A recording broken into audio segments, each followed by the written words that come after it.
I am super excited about today's video. Sophia Wintermans, the founder of Knits and Notes and my good friend, reached out to me asking if I can write a pattern for this tote bag that she designed. I'm just gonna vlog the process and then give you guys like a little bit of insight on how I write my patterns and what it looks like behind the scenes. I am also so excited because I am getting sponsored by Lang Yarns, so I'm gonna take you guys along for the whole thing. We are here with Sophia, the one and only founder of Knits and Notes. Hi, I'm Sophia and I organize the Knits and Notes events. We do crafting events in combination with music, but also storytelling, art projects, etc.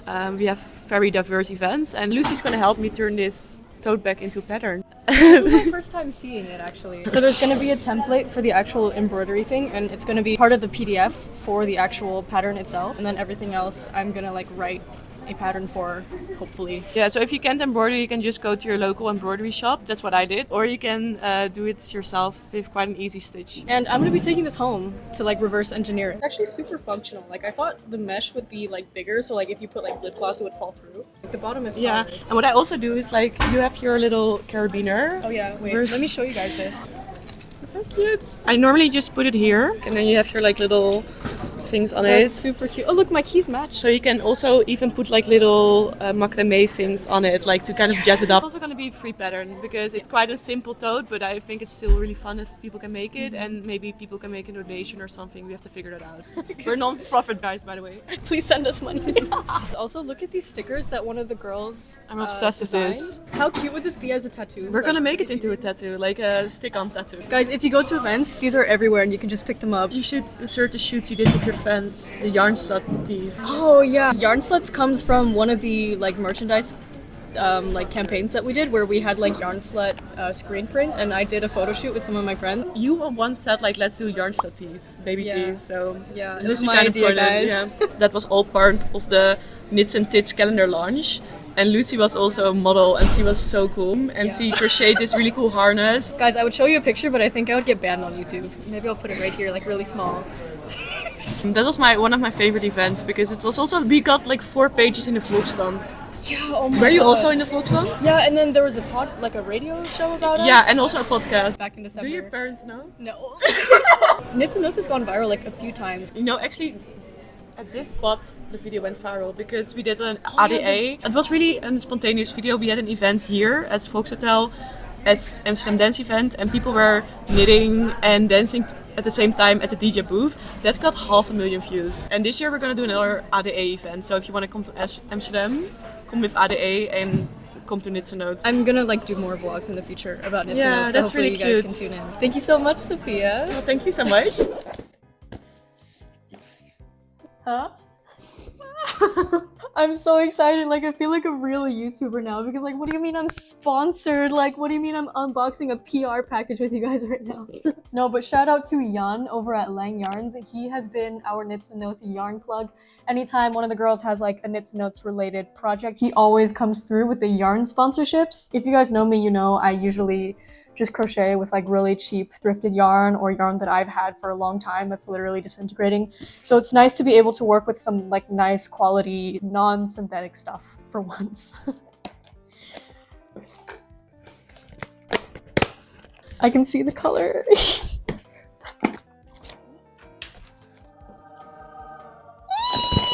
Look at that green. This yarn is 100% cotton. I'll put the link in the description, but it's the color 617. I thought about doing black because that would suit me, but also I didn't really plan on keeping the tote bag after making it. I thought I would just donate it to Knits and Notes and then we could like have it on display for advertising the pattern. So we decided to go with this green so that it would fit the Knits and Notes aesthetic.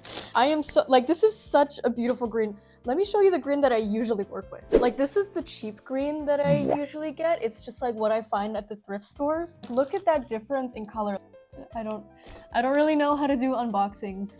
Ta-da! I'll put the links. Even compared to this tote bag, the color is like much brighter. Usually I make my patterns made to measure because then you can kind of use like any yarn and any hook you want. But this time I think because we're working with such specific materials, also because the embroidery template is one size, this is going to be my first time creating a pattern with like specific requirements. In the past, I've just called this like mesh crochet. Like I didn't know that this stitch actually had a name. So apparently it's called a filet stitch. I feel a little underqualified to be writing this. Sophia has provided me with her notes that she wrote while she was making this pattern. I'm just going to transcribe that onto my laptop so that I can build from what she's already made. So like I just write it down very roughly, like bottom equals 50 times 14. And then the stitches themselves, so like 1 square equals, it was a double crochet and a chain 1. Ending the round, she told me, is slip stitching to the start and then chaining 3. The middle part she actually makes separately first. This is very nice series of decreases here. I will just say attach either sides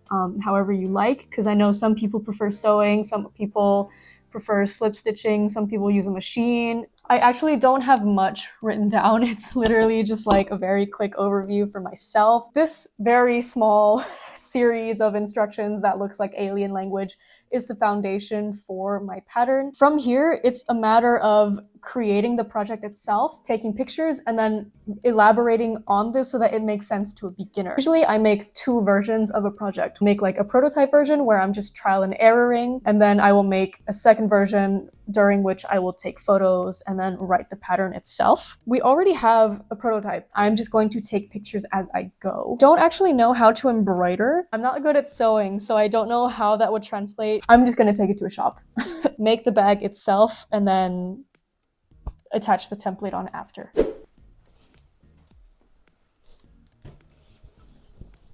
So right now I'm ironing a bed sheet. I use this bed sheet for the backgrounds of all of my patterns and my tutorials. For smaller patterns like granny squares, sometimes I will just use an A5 sheet of paper. I'm just gonna iron out a portion that's large enough to like be the background for the bag itself. Sometimes I'm really lazy, like I'll just iron like this much and then I'll just hold my camera really close. I think that's enough. I don't even get all the wrinkles out, but it's fine to cover my table.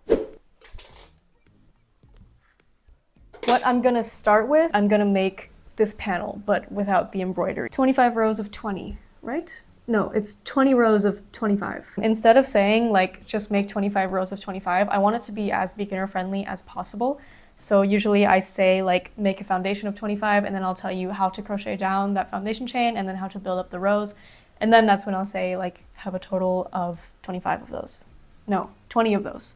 Okay, I need to make sure I don't get that mixed up. So I have my foundation chain and then I'm gonna obviously chain 1 more to start the next row. So I just make a mental note of like what my image captions are gonna be. And then I'm already gonna take a picture of the foundation chain. I just make sure the stitches close to the hook are visible because those are what we're gonna be working into right after this for the next step. I'm not too worried about like the orientation or if there's like wrinkles in the fabric. The pattern should like reflect the craft itself, right? And crochet is always handmade. So if stitches are uneven, if there's wrinkles in the fabric, it's not too big of a deal.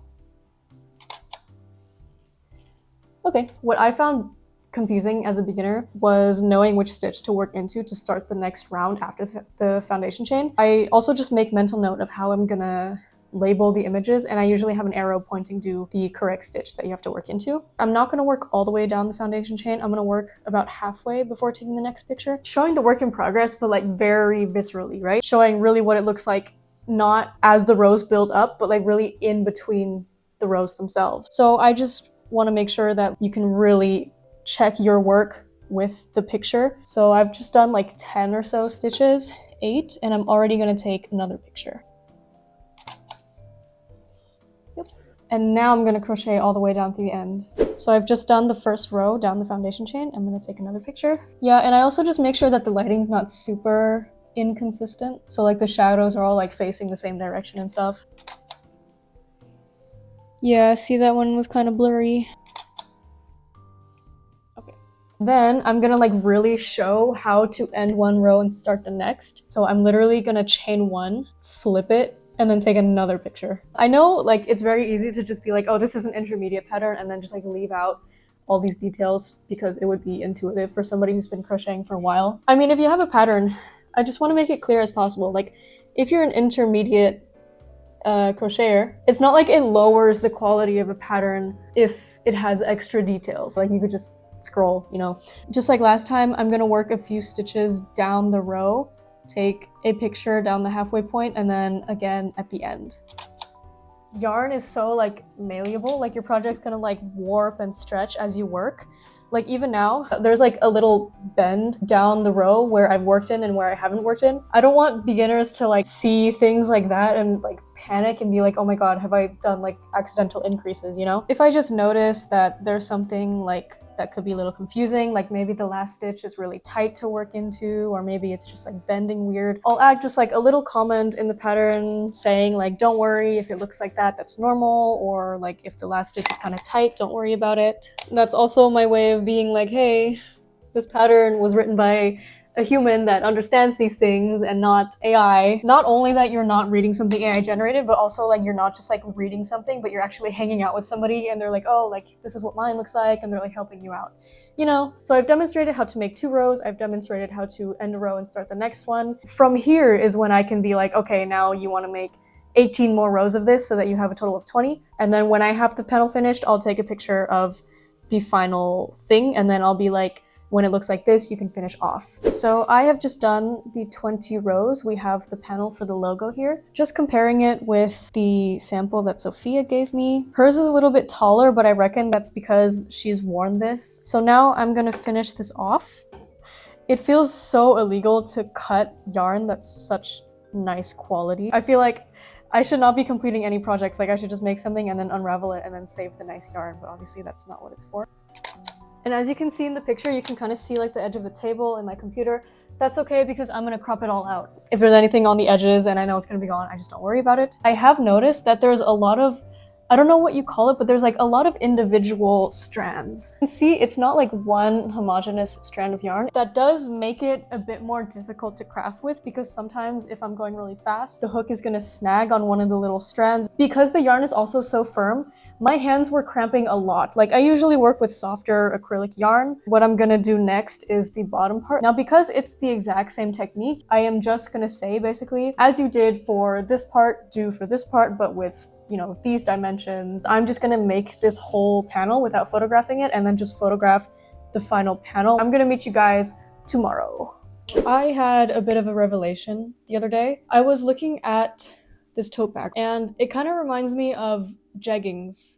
Or, okay, hear me out. It reminds me of those jeggings that have like drawn on pockets or those small fake cropped leather jackets that also have fake pockets. Because this is just a panel here, right? Like it doesn't really serve a functional purpose. So I was like, what if we turned it into a pocket? So I messaged Sophia and we spoke a little bit about the logistics of that. My first plan was to just make the panel and then make the whole tote bag and then just sew the pocket on top. Neither of us really like that idea because we don't really like sewing. What if there were 2 panels and then you slip stitched it as you would with 1 panel except for the top? That doesn't really work either because of the alternation. That means like only half of the stitches would actually be attached together. So this is my plan now. I've made the bottom panel like I said I would last night, but I went ahead and made 2 more of the logo panels because I thought I could make one version that's just the panel for the logo and no pocket, and then a second version where there is a pocket. I think how I'm gonna do it is you slip stitch the 2 panels together beforehand. So that's why I have 3 of these. I was also comparing my work with Sophia's tote bag and I realized that she counts the foundation chain as a row, which I wasn't doing, so I actually have an extra row here.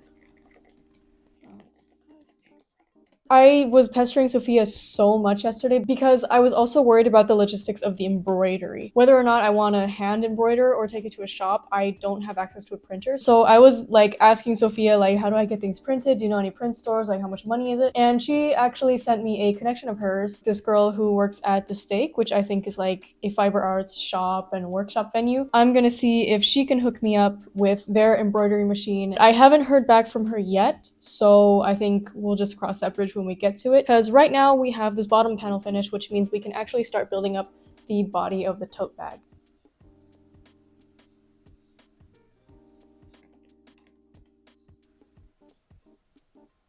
Now that I did that, it's kind of like duh, because it would be half as many filet stitches as there are single crochet stitches because those take up 2 stitches.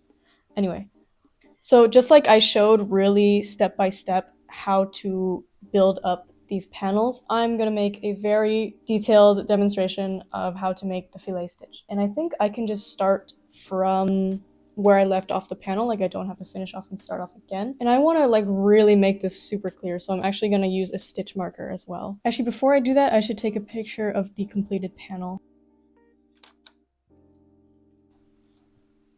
I lost my stitch marker. Oh, there it is.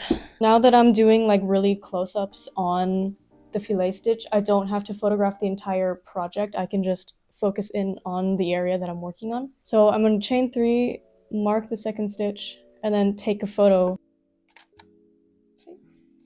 Again, I'm making mental note because I will put arrows in the images showing exactly which opening to work your hook into.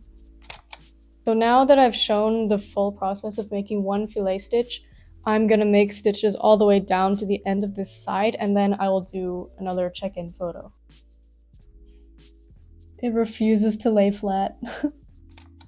Oh yeah, I also wanted to say, like, because I made this panel yesterday and also the 2 extra ones, my hand was hurting a lot. I already spoke a little bit earlier about how this yarn is so much tougher to work with, but I didn't realize just how much. Now we can work down the long side as well. And I'm just gonna make it really clear where you should put the first post of this new side. Yeah, and she's worked into the foundation chain, so it's really treating it as a whole row itself. And she's also only picked up 1 loop from the foundation chain, which is much easier because it's easier to spot, and it's also easier on my hands because fewer loops is less tension.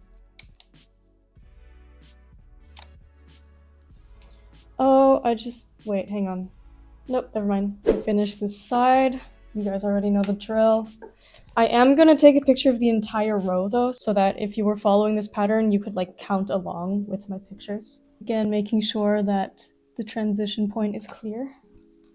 Now for this final side, it's still the same technique, but this time we're gonna work into the back loops. So I'm gonna make like a really clear show of what the back loops are. I'm gonna take a picture of just my hook being inserted into a back loop. Let me just make sure that I'm using the correct back loop.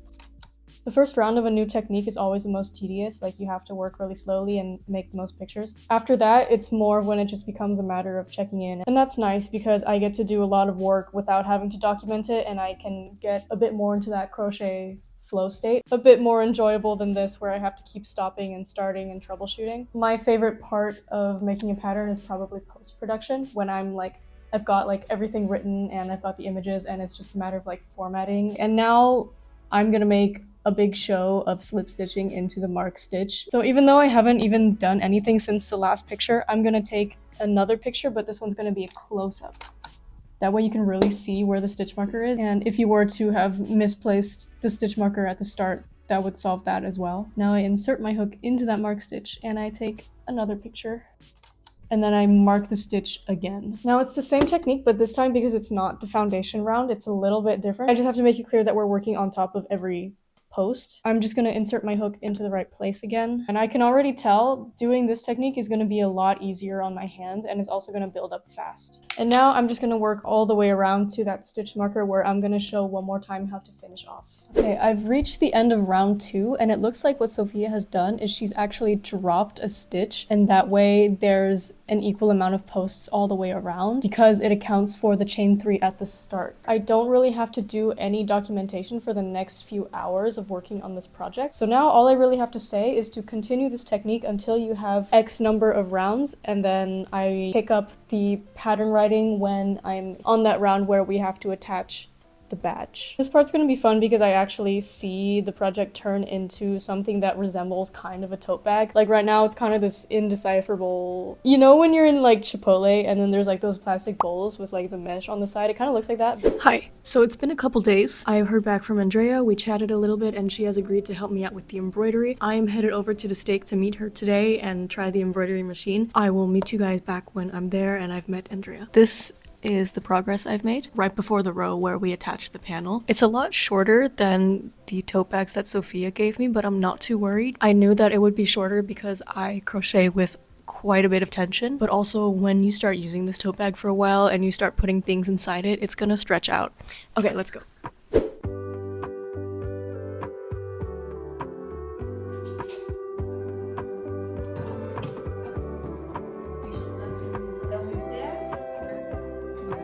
Can you hear from the yeah.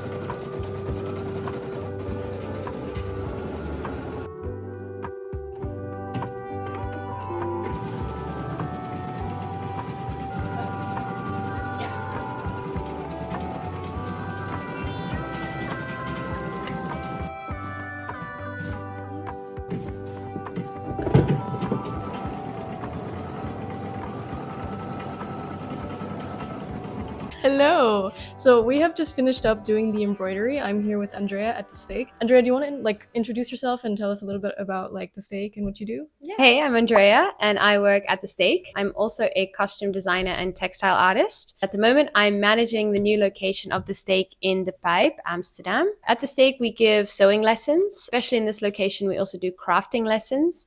So we're teaching people how to knit, how to embroider, how to sew. It went well today, right? We used the embroidery machine on a piece of crocheted fabric, which I've never done before, so I was a little bit nervous. This was the first one, and I mean, it turned out perfect, you can see. I've only ever embroidered on like fabric, so like thin fabric, let's say, like woven. I've never embroidered on something so thick. We had a piece of fabric to put it in the hoop itself, and then on the back we also had this like white like stabilizer kind of fabric that's stuck onto the fabric, which made it all possible. Now we're just tearing off the white, and then we'll trim away at the brown fabric, and here you can see the brown fabric at the back. So I've just been trying to make myself useful by like cutting away the brown fabric while the second embroidery thing is going. We actually ran out of the pink spool, so we switched this yellowy color, and I think it turned out really cute. Like, what did you say it reminded you of? When a ceramic is broken and they fill it in with gold leaf, is it gold leaf? Gold something? But then you get like in the cracks of a pot, you get like these beautiful little golden strips, which yeah, it's kind of cute. I think I'll just finish up the rest of this cutting at home. So just like you have a pattern for crocheting, basically you sent me the PDF and then I put it in that program, and then the program turns you turn it from a PDF, you turn it into an SVG file in Illustrator, and then you export that, and then you put that into the embroidery program, and the embroidery program turns it into an embroidery file. So I just plugged in the USB and basically clicked start. So if you take it to an embroidery shop, you don't even need to print out the PDF. Like, you can just send like a digital file to the or like bring a USB with the pattern on it. Super cool. Yeah. It's literally like a sewing machine, but it like moves by itself. It's so cool to watch. Yeah, it's really, really fun. And this will go onto the tote as a pocket, right? I'm gonna make a version that has like just the logo, and then one version where I like do that, and then it'll turn into a pocket. Well, thank you, Andrea, for helping me out today. I will meet you guys back at home where I'm gonna resume the pattern. Okay, go.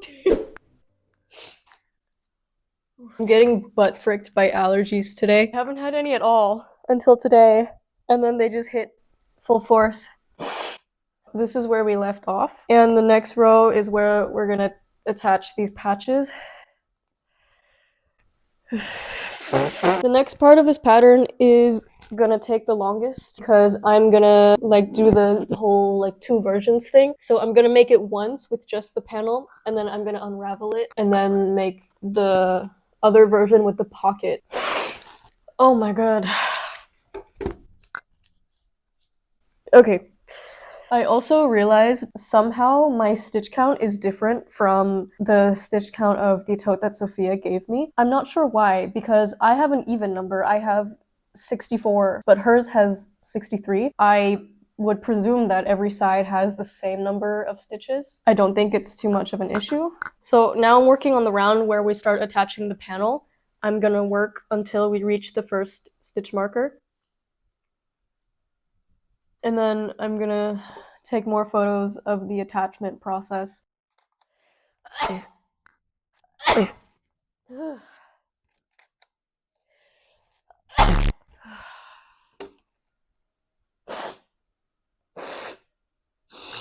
Okay, this is kind of confusing. There's like this weird alternation going on. It's also difficult working into the like underside. There's kind of like 2 strands overlapping. I also can't see shit because my eyes are like, what do you call it?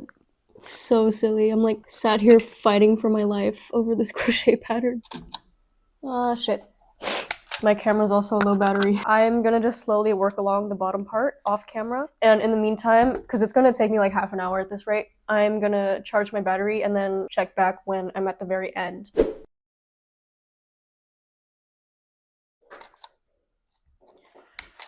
I fear that is all I'm gonna be doing today. Guys, I said half an hour. I think that was like 1.5 hours. I think I also have a fever. So that the amount of times I had to restart that, I could not differentiate between the loops. Like I couldn't figure out, like I ended up changing the technique. I feel like shit. I'm gonna have to do this twice because I insisted on adding a pocket variant. I need to go out and run an errand, and then I think I'm just gonna lie around for the rest of the day. Okay, I'll see you later. Look how fucking red my face is. I know. From pollen, bro. That's pathetic. Guys, I did not even a full round of crochet and I'm incapacitated. I've never felt this shitty from allergies. I'm being so dramatic right now also. Like, I feel like I have a man cold. Definitely out of that. You can tell how sporadically I've had to work on this pattern by the way my hair has been progressively getting longer throughout this video. And I'm only like halfway through. Guys, this is due in like 2 weeks. Fuck. I'm gonna check back tomorrow.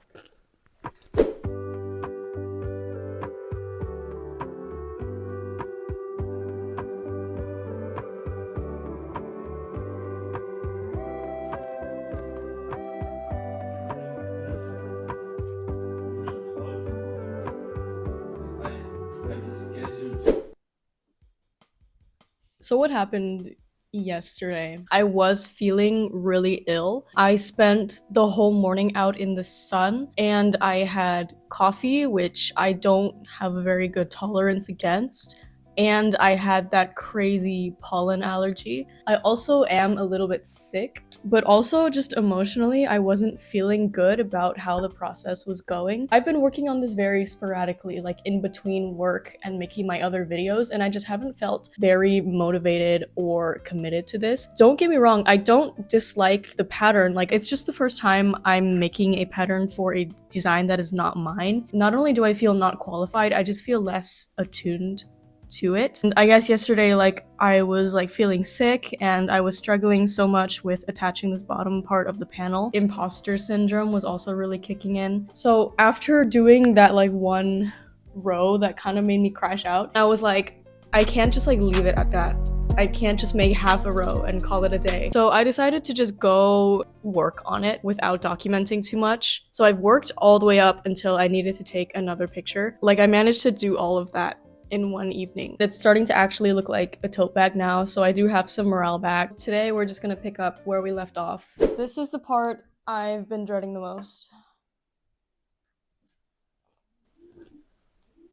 Now I have to redocument the instructions for attaching the panel if you want to make it into a pocket, which is literally the same thing, but instead of attaching one panel, you're attaching two panels on top of each other. So I could just say that, but I want this pattern to be good and detailed. So I'm gonna unravel it and go through the whole process again with new pictures. I'm gonna have to do this not only twice, but 4 times because I'm going to also make a video tutorial. And this is gonna take some trial and error again. I still don't know if my plan for the attachment is going to work. I think it will because the logo panel holds really firm. So if we just slip stitch like we did before, even though there's gonna be some missed stitches, it still should be able to hold its shape. I've already made this complicated to the part where I'm struggling. Not to say that I'm like a super pro crocheter. It's just not supposed to be a complicated pattern. And I think at my level, I can use myself as a good way of gauging how difficult a pattern is. And just like that, we are back here. Now I restart the whole process. I'm not gonna take you guys through the tedium of repeating that, so I will just be skipping to where we were before. Then we can finish off the bag, and then I'm gonna figure out how to do the filet decreases for the straps. I still haven't watched a tutorial, so we're gonna watch one together. Okay, gang, this is where we're at. This one has the pocket, and it's literally the same technique as attaching just the panel. If I really wanted to, I didn't even have to make 2 versions of this, but I'm glad I did it with one panel first because this was much tougher. You had to be like more careful making sure that you're inserting into the correct stitch on both panels. So the bag itself is done. Now let's figure out how to make the decreases.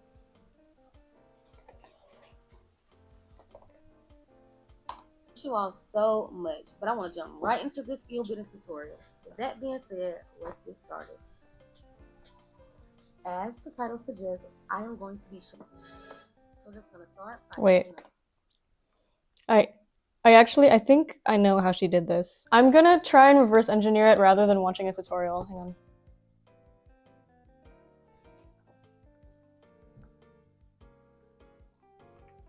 I was so worried all along that doing the decreases would be the most challenging part of this pattern because it's something that I didn't know how to do before. But I think I just figured it out by just like staring at the stitches really hard.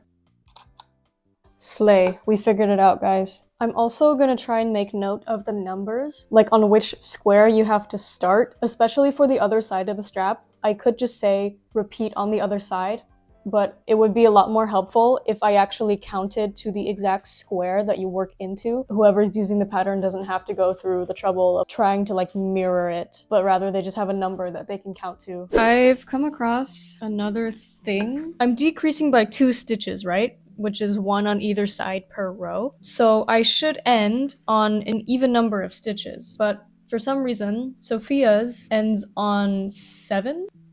Hang on. Why does this side have 9? And then, yeah, so hers has 9 posts at the very smallest, but I don't know why it wouldn't have either 10 or 8. And I'm not sure whether I should just go with 8, or is that too much deviation from the original pattern? Like, I just don't really understand, like, how did we get...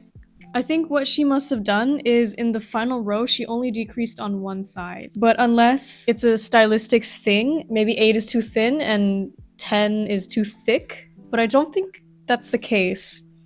I wonder if I should just do 8, because then it's not symmetrical. So I'm gonna do 8.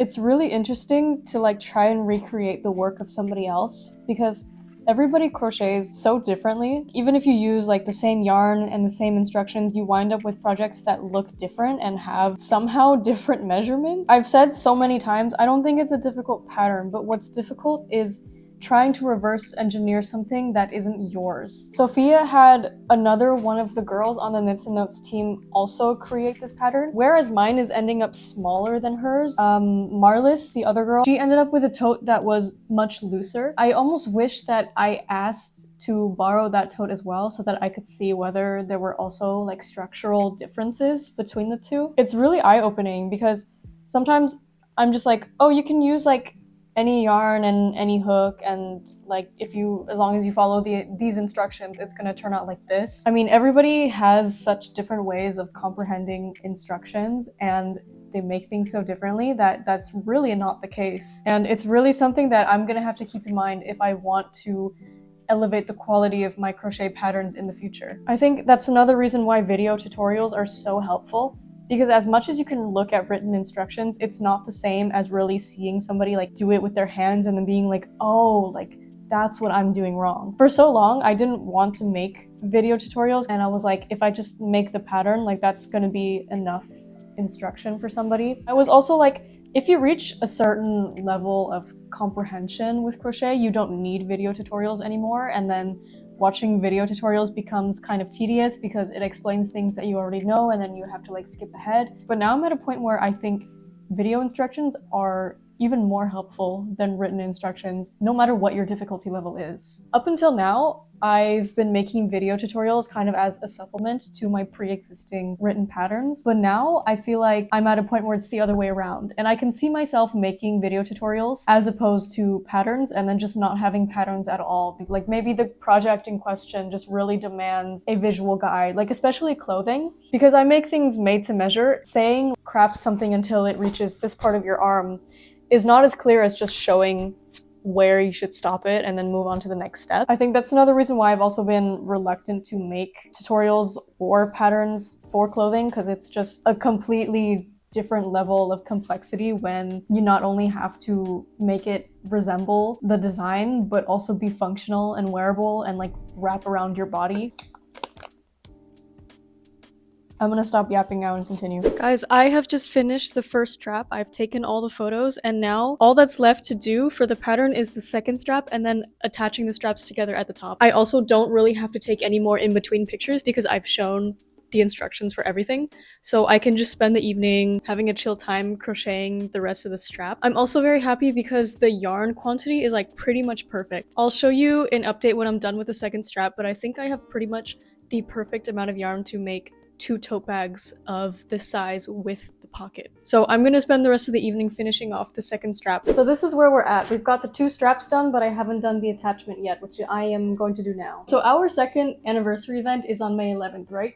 We have another ad campaign for that, where we are basically releasing these Knits and Notes caps, and they are having a photo shoot for that this Wednesday. And Sophia texted me saying, hey, can I have the bags back so that I can use them for styling? So I was like, I can get a third bag finished for Wednesday. It'd be really cool if you guys could also like take some photos focusing on the bag, and then I could use those for promo pictures for this pattern as well. That would be super exciting, not only because I would get really nice photos for this pattern, like nicer than what I could probably manage to photograph, but also like, because I'm kind of like outsourcing it, it feels like I'm like really part of like a company and a project that's bigger than me. So right now I'm going to attach the straps, take my final photos, and I will weave in all the tails, which I should have done probably throughout this because I'm gonna have a lot to weave in. And then tomorrow I am going to the second location of the stake, where I am going to be re-meeting up with Sophia and Andrea, and then on Wednesday they'll be doing the photo shoot. I unfortunately have to work that day, so I won't be able to join, but hopefully I can show you some photos by the time this video comes out. Also, I know I look a mess. My hair is super overgrown. I don't want to hear a single comment underneath this video about the state of my hair, okay? I am visiting my parents this weekend and my mom's gonna cut it. I just realized also I have not cut my hair since starting this YouTube channel, so if you watch my videos in chronological order, you can see my hair like gradually growing over the weeks. I kind of have a bowl cut right now. Looks goofy as shit. I think the last time I went to a barber was like 15 years ago. I must have been like 8. So yeah, like 15 years. I am on the last stitch of the project. Okay, I have no idea where my usual scissors are, so I just grabbed one from the kitchen, but that's it. I mean, it's not it. Like, I still have like probably a few hours worth of weaving in to do. I don't know how the photo shoot on Wednesday will go, but if it goes well, then I will also have the promotional photos, which means I won't have to take those, which means I'm fully wrapped right now. And wait, so this is mine and this is Sophia's. As you can tell, hers is a bit larger and it's also stretched out. I somehow managed to make mine like Lucy sized. Wait. Like, it's actually perfect size for me. I kind of regret not doing this in black, because I would have just kept it for myself. But also, I don't need a tote bag. I think we can already move on to post-production. Oh, one more thing. I was saying that, like, I have basically... Oh, wait. No, I don't. No, I don't. Hang on. I was gonna say that I had the perfect amount of yarn to make exactly 2 tote bags with pockets. I thought that I had used up half, except for this, but there was actually this extra skein underneath the table. So this is what I'm left with. So it takes up a little less than 4 skeins. If I were to make a second one, I would be left with this much yarn. So I have to think of some sort of project that I can make with this much yarn. I have kind of an idea in mind, but I wonder if this is too much. I guess we'll see at the end when we get there. And I will probably make another video when I use this yarn up, because I'm gonna have this video uploaded and then I'm gonna make a video tutorial for the tote bag.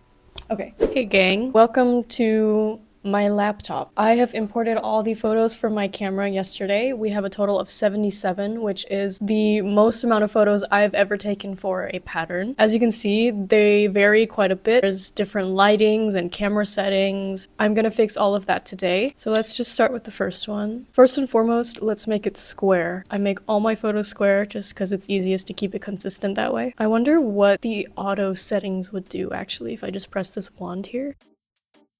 Not much. Okay, so I think I'm just gonna do it manually. So I'm bringing up the lighting, and to reduce the shadows, to make the stitches more visible, I am gonna actually bring down the contrast as well. I can also bring the shadows up to do the same thing, and that's already pretty much the extent of it. I also took a few photos on my camera while I was at the stake with Andrea. I might use these as like part of the promotional photos, like maybe put it as listing photos, but we'll see. Let's work on one with different lighting. So this one, you can see the white balance was a little bit off. That's something I like to fix as well, just so there's not too much contrast contrast between the background colors when it's all of a sudden like white and then it's bluish. This is super easy. I just turn on white balance and then I kind of just click around until the balance matches those of most of the other photos. So this is just what I'm going to be working on for the afternoon before I head out to the stake to drop off the tote bags.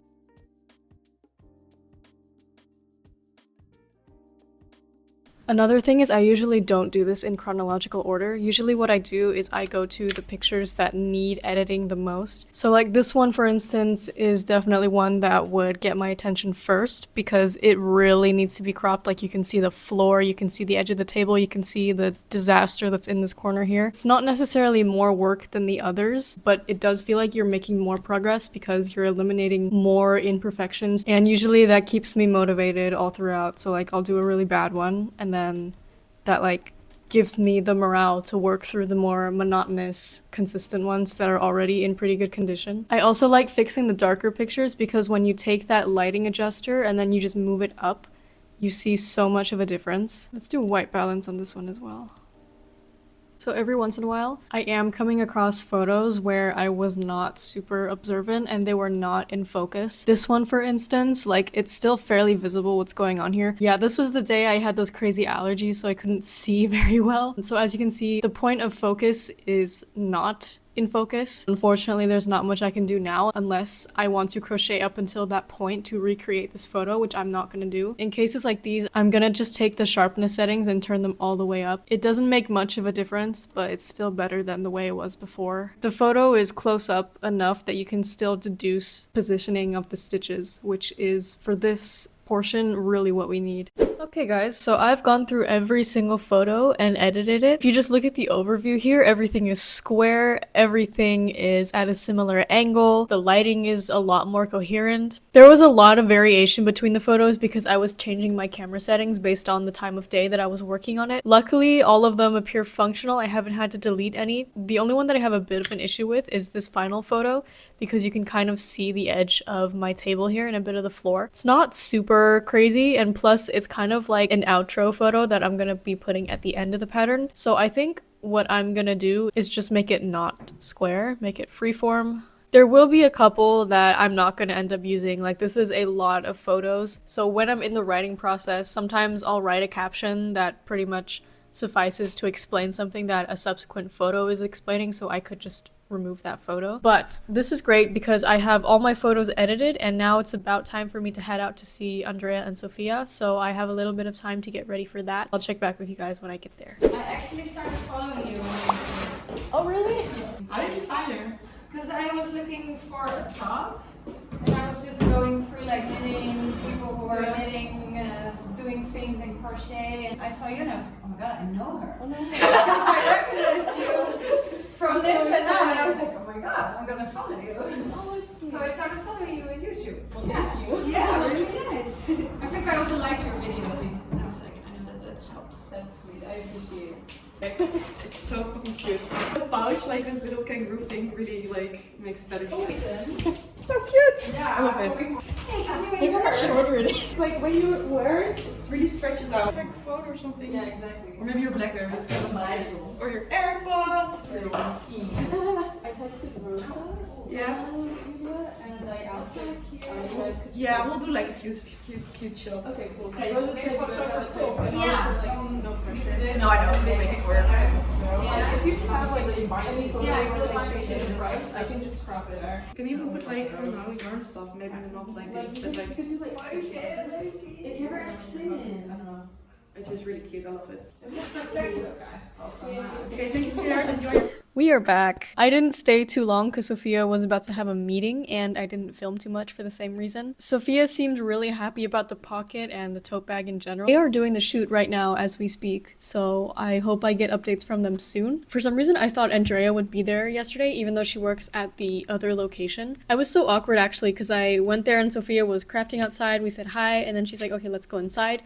And then I walked into like the workshop venue instead of like the meeting place. I walked in and they were in the middle of a workshop and they kind of looked at me like one of the girls who works at Stake watches my videos, which is so I mean, she knew me before, but she started watching my videos because she knows me. Ava, if you are watching this, thank you for tuning in. But yeah, that's the update. It is finally time to actually start putting the pattern together. Here we are. These are all the notes I've taken while making the pattern. Also put all my photos here so that it's easier to drag and keep track of which ones I've already used. Before we start writing anything, I'm gonna quickly make a title page. So let's just ignore all this. I don't have the most productive way of going about doing things. I just do them the way I like, and I like my clicky keyboard. So rather than doing a shortcut for a page break, I will just be pressing enter many, many times. Let's just do bag. And then the difficulty, I also say that it's in US terms. Usually in the front page, I put a large image of the tote bag, and that's where the promo photos from today will hopefully go. And at the bottom, I just say like a quick introduction. I actually don't know what to say. Usually I just say thank you for downloading this pattern and supporting me, but this one is free. I mean, I guess we'll go with the same concept. Usually down here, oh my fucking god. I stopped using Grammarly months ago and it's still a Chrome extension. Let's just close that. Anyway. Usually down here, I put a watermark of my Etsy username, but obviously this isn't going to be for my Etsy. So I think for now, I'm just going to say designed by Sophia. Don't really know what to say. I mean, like, no, the second page is most important because this is where we have the materials and the abbreviations. I also like to add a few disclaimers at the bottom. Try to make everything accessible. So obviously you're supposed to weave in with a tapestry needle. That's what it's made for, but I just say large needle because I don't want somebody who isn't familiar with this terminology to see tapestry needle and think, oh my god, like I don't have that, I can't make the pattern. When in reality they could have large needles that do exactly the same thing. Same reason why I'm not gonna say the specific yarn. I will just be saying wait for yarn. Because I used a very specific yarn, I will put that in parentheses. I can actually give a pretty accurate estimation of how much yarn you'll need. When I do abbreviations, I kind of just spam. I'm just writing these down as I go. Did we have more stitches than that? I don't have the tote bags with me anymore. So obviously the pocket is optional.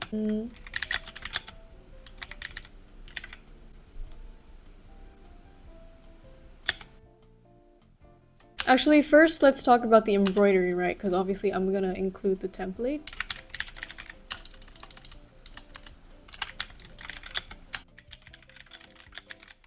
When I have the whole pattern finished, I'm obviously gonna put the actual page number. Page numbers, actually. 2, 4. There you go.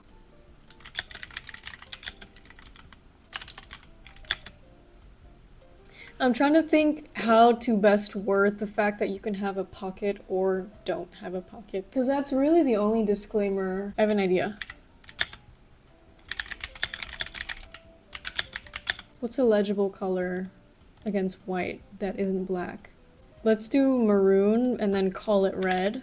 Or I could say refer to instructions asterisk and then put an asterisk in front of all of the captions about the pocket. Let's just get started. So usually when I'm making patterns, it's on a much smaller scale. So I can just take every single picture and like import it all at once. But for this one, I'm just gonna do it bit by bit because there's so many pictures and I don't wanna have that many photos in a file unorganized. I know I'm just gonna lose them somehow. So usually I go for size 8. I'll have 2 side by side. So each page is 2 by 3 pictures. Always do stay on page. Otherwise, if you like move one thing, it's gonna move all the photos. I learned that the hard way. Again, not the most practical way to do it, but for me, the most fun. I'm just gonna try and keep all the punctuation consistent. Doesn't really matter whether something is capitalized or not. I just want to make sure that if I do capitalize it, it's capitalized for the entire pattern. So here I say starting from the second chain from your hook, so I can actually go ahead and do a little bit of labeling already.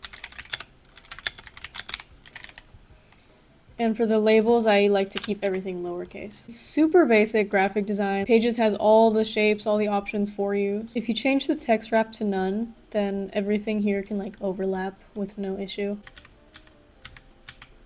Okay, you see, like, I dragged in a third photo, but, like, I didn't change the setting, so it's already moved all the way down here. I know there's probably a way to, like, make photos automatically have that setting, but I like to not have it because I like doing it manually, because I like the clicky clicky. It makes me happy. It's why I like post-production.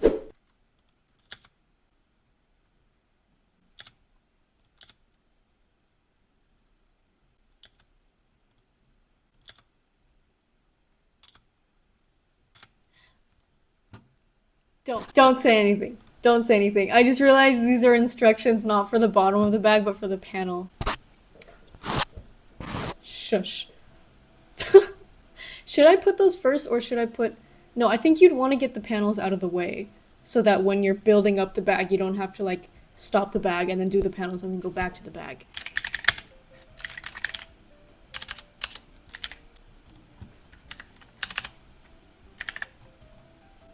No, so then this would be a chain of 26. How am I messing up so bad already? I'm on the first page.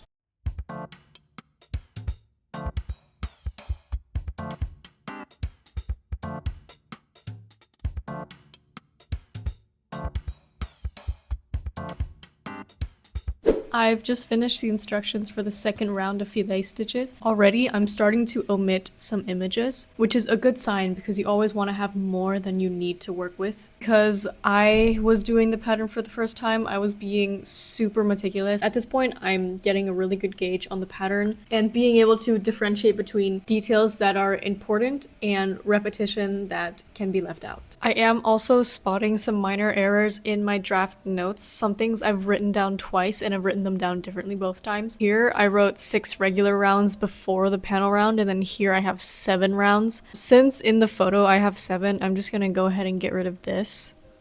It's kind of funny that like I write these notes to be like helpful to my future self and then I just end up being unhelpful. I have also reached the part that I've been dreading, which is the logo panel. It's gonna be a bit of a pain because I'm gonna do like side-by-side instructions of just the panel and if you want a pocket. I did those obviously not chronologically because I did all of the panel first and then I did the same instructions for the pocket at a later time. The photos I'm gonna have to like pick out. Oh man. Okay. Let's just do it, guys. I'm not gonna do a lot of talking. Let's just do it. Actually, I think I'm just being so extra because it's the same technique attaching 1 panel and 2 panels, right? Why am I doing all of this separation? So I don't need this disclaimer. I'm just gonna integrate it. See, like, this works. Let's do it.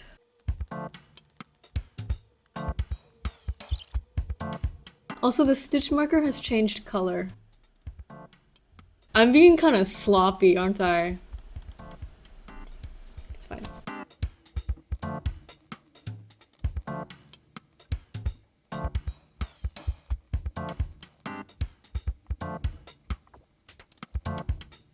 Check this out, you guys. I have finished the instructions for attaching the panels. Look what I did here. I said work through 2 stacked panels if making a pocket and just the logo panel if not. For the portions where you would need to see what it looks like when attaching 2 panels, that's where I put photos for 2 panels. Otherwise, I just put a photo where I was just attaching the 1. So like here, for instance, doing the first slip stitch, you don't need a photo of just the singular panel because you can see the insertion through 1 panel here and then the second one here. So that makes here moving through. The series of stitches looks the same on the surface whether or not you have 2 panels.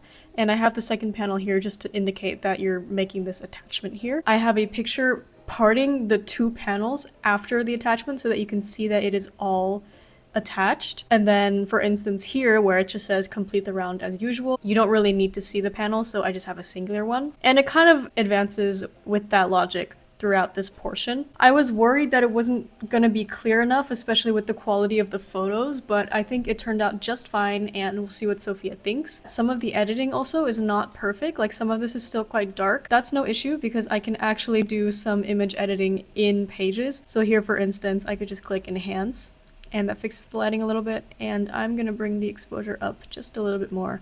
And now you see it better matches the rest of the photos. I feel like a huge weight has lifted off my shoulders. I will say though, this video is gonna be late. If you're watching this, thank you for your patience. I was really hoping to get it out this week. Today's Thursday, May 1st. I really wanted this video out today, but it's also not possible because the photo shoot was only yesterday. Hopefully by Monday, I'm gonna have some cover photos. In the meantime, what I can do is finish off this pattern and then send a draft to Sophia, and over the weekend she can look over it. And then on Monday we can put on the final touches, and then it'll be finished for the weekend, which will be the mother-daughter anniversary event on May 11th. Okay, we're in the last legs, so I think we can just do it together. Something I also didn't show that I did is I went back and just changed some of the wording so it looks better now. I also added that you need to have the front panel embroidered before attaching it to the tote if you want to make it a pocket, because then if you embroider afterwards, it's gonna embroider the two flaps together and then it won't be a pocket anymore. It goes without saying, but still, I have made that stupid mistake once where I've accidentally like sewn things shut. Now that I'm really done with the hard part, like my morale has increased so much and I am so happy to be able to wrap this up and show Sophia and be like, hey, I did it.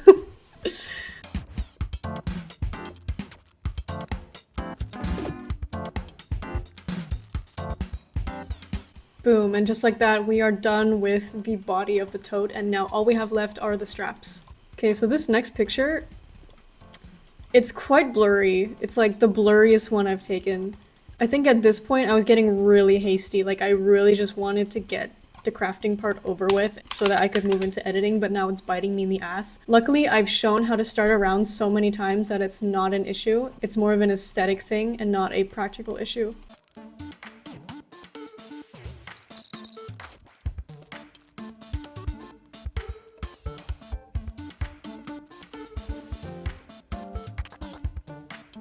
I'm on the last step, you guys. I'm so excited. I haven't started editing this video yet, but I imagine that like me making the tote bag and documenting it is like this much, and then the actual editing is like this much. You guys see why I love editing so much? I think filming a movie takes like a couple weeks and then editing takes months. But for crochet patterns, editing takes like such a small fraction of the time, but you feel like you're making the most progress and like everything's laid out at your fingertips, and it just feels amazing. All I need to do is drag the images in and write down the instructions that I already know about because I made the tote bag. Like all the work is pretty much already done.